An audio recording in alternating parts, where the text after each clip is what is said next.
Hello, story lovers. Welcome back to my channel, Madly in Love, part 264.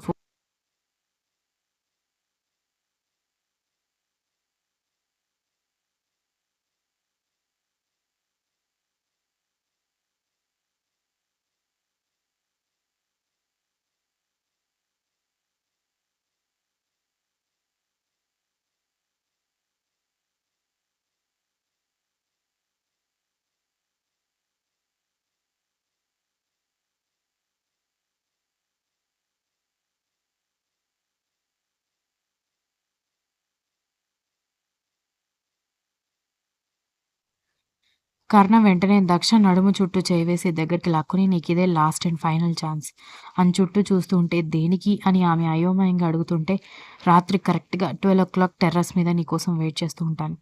నువ్వు గనుక అక్కడికి రాలేదనుకో చంపేస్తాను అని కోపంగా చెప్పాడు.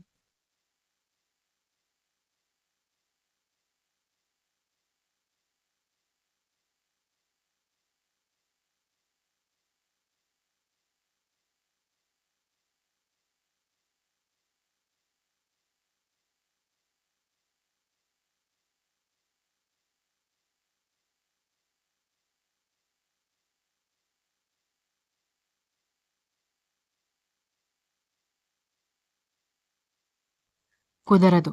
పగలంతా పని చేసుంటాను కదా! బాగా నిద్రొస్తుందండి ఆ టైంకి అని అతని వైపు చూస్తూ గోముగా చెబుతూ ఉండేసరికి ఆమె డిప్ప మీద ఒకటే ఏసి సిగ్గులేదే మొగుడు రమ్మంటుంటే నిద్రొస్తుంది అని చెప్తున్నావు అని అన్నాడు. ఈ గ్యాప్‌లో నెక్లెస్ బాక్స్ మిస్ అయిందన్న విషయం మర్చిపోయింది దక్ష.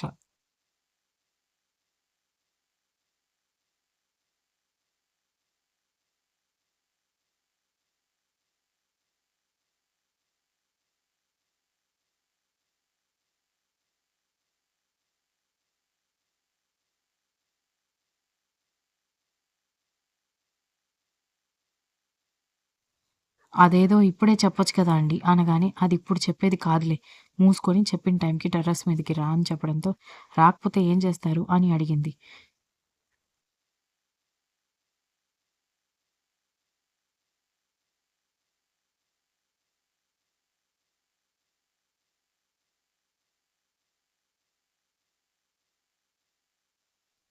నువ్వెంతమంది మధ్యలో నిద్రపోతున్నా వచ్చి ఎత్తుకొనెళ్తాను.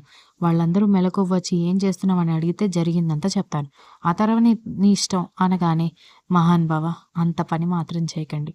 ఖచ్చితంగా వస్తానని చెప్పడంతో ఆమె ముక్కు మీద ముద్దు పెట్టి that's like a good girl అని ఆమె బుగ్గల మీద కూడా ముద్దు పెట్టడంతో అక్కడ్నుంచి సిగ్గుపడుతూ వెళ్ళిపోయింది దక్ష.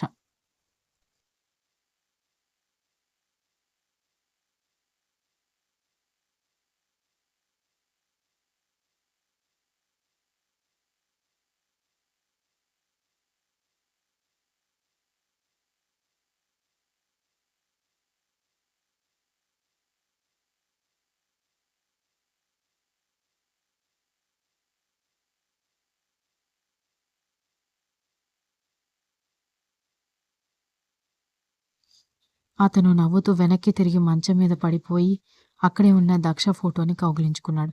దక్ష అందరికీ కాఫీలు, టీలు, జ్యూసులు ఇస్తున్నా కూడా ఆమెకి కర్ణ కనిపిస్తే చాలు తెగ సిగ్గుపడుతూ ఉండడంతో అతను నవ్వుకుంటూ ఉంటే, ఏంట్రా మీ కంటి భాష అని విరాట్ అడిగాడు.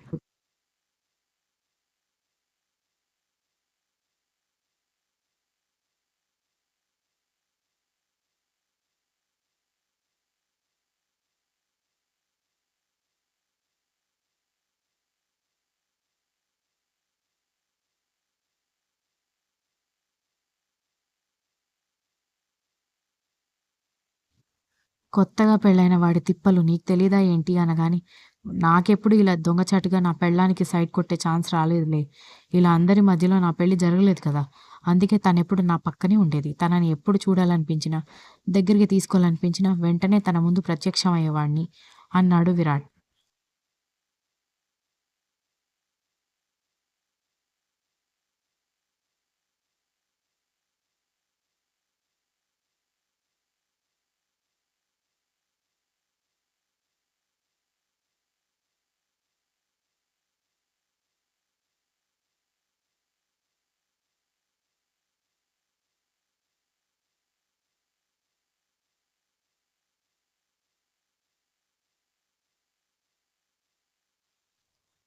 పాపం అందరి ముందు పెళ్లి చేసుకోవాలనుకున్న దీక్షితకి నీలాగా జిడ్డులాగా పట్టుకుని తిరిగే మొగుడు. నా పెళ్ళాం వెంట నేనెప్పుడు ఉండాలని అనుకుంటే, చూడు ఇంటి నిండా బంధువులే అనగాని మరెందుకు? ఎవ్వరికీ మన మధ్యలోకి దూరిపోయే గ్యాప్ ఇవ్వకూడదురా! పెళ్ళైన వెంటనే మంచి స్పాట్‌కి టికెట్స్ బుక్ చేసుకొని దక్షిణ తీసుకొని వెళ్ళిపోవాల్సిందే అన్నాడు విరాట.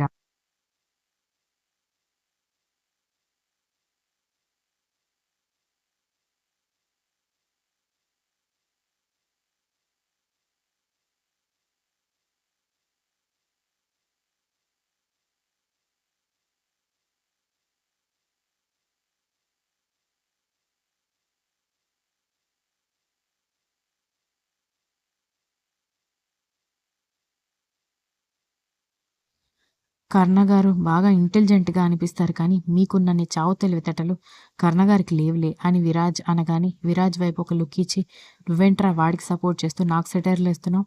చూడు అవునన్నా, కాదన్నా మనం అందరం ఒకే బ్యాచ్, ఒకే జాతి. కష్టమైనా, సుఖమైనా కలిసి షేర్ చేసుకోవాలి గానీ, ఇలా ఒకరి మీద ఒకరు జోకులేసుకోకూడదు అని విరాట్ చెప్పాడు.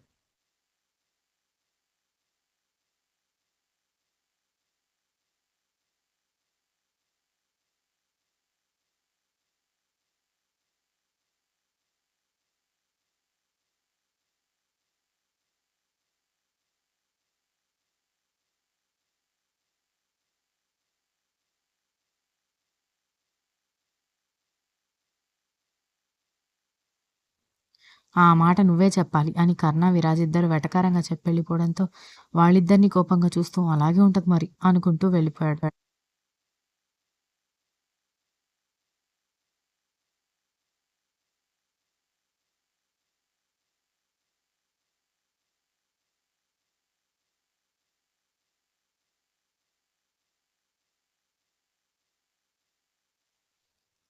ఆ రోజు సాయంత్రం అమ్మాయిలందరూ కలిపి బయట కూర్చొని అంత్యాక్షరి ఆడుకుంటూ ఉంటే, అబ్బాయిలందరూ పైనుంచి సైట్ కొడుతూ ఉండేసరికి, "పదరా మనం కూడా వెళ్దాం" అని విరాట్ అనగానే, "అక్కడ మనకి అలో లేదని ఆల్రెడీ బోర్డ్ పెట్టేశారు. మర్చిపోయావా?" అని విరాజ్ అడిగాడు.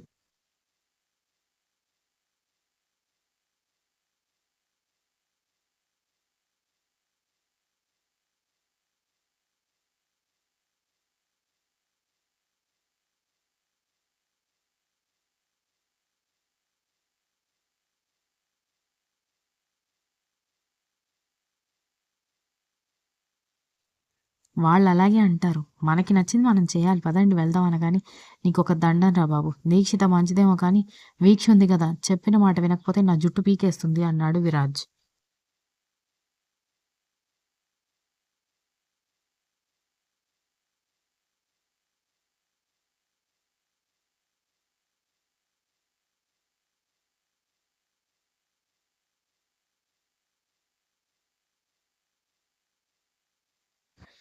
ఈ మాత్రం సెలూన్స్ దేశంలో లేనట్టు, దీంతో జుట్టు పీకించుకోవడానికి దీన్నెత్తుకొని ఎళ్ళిపోయి మరి లవ్ చేసి దానంతట అది పెళ్ళికి ఒప్పుకొని, "అలా చేసుకున్నావా? మా నాయనే" అన్నాడు విరాట్ వెటకారంగా.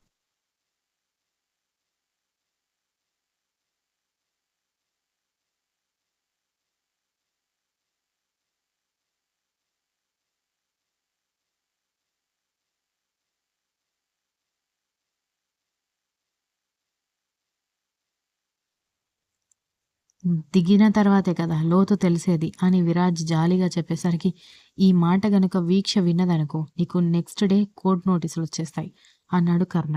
"బాబోయ్! అంత పని చేయకు కర్ణ, దాన్ని చూడకుండా నేనొక్క రోజు కూడా ఉండలేను" అనగానే, "మరలాంటప్పుడు ఎందుకు బాబూ ఈ ఓవర్ యాక్షన్" అన్నాడు విరాట్.